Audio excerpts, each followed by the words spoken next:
অমলকান্তি আমার বন্ধু। স্কুলে আমরা একসঙ্গেই পড়তাম। রোজ দেরি করে ক্লাসে আসতো, পড়া পারতো না। শব্দরূপ জিজ্ঞেস করলে এমন অবাক হয়ে জানালা দিকে তাকিয়ে থাকতো যে দেখে ভারী কষ্ট হতো আমাদের। আমরা কেউ মাস্টার হতে চেয়েছিলাম, কেউ ডাক্তার, কেউ উকিল।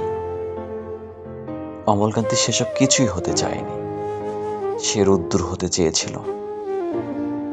ক্ষান্ত বর্ষণ, কাকডাকা বিকেলের সেই লাজুক রোদ্দুর, যা আমার জামরুলের পাতায় যা নাকি অল্প একটু হাসির মতন লেগে থাকে। আমরা কেউ মাস্টার হয়েছি, কেউ ডাক্তার, কেউ উকিল। অমলকান্তি রোদ্দুর হতে পারেনি। সে এখন অন্ধকার একটা ছাপাখানায় কাজ করে। মাঝে মধ্যে আমার সঙ্গে দেখা করতে আসে, চা খায়, এটা ওটা গল্প করে, তারপর বলে, উঠি তাহলে।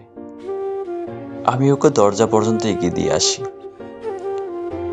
আমাদের মধ্যে যে এখন মাস্টারি করে, অনায়াসে সে ডাক্তার হতে পারত।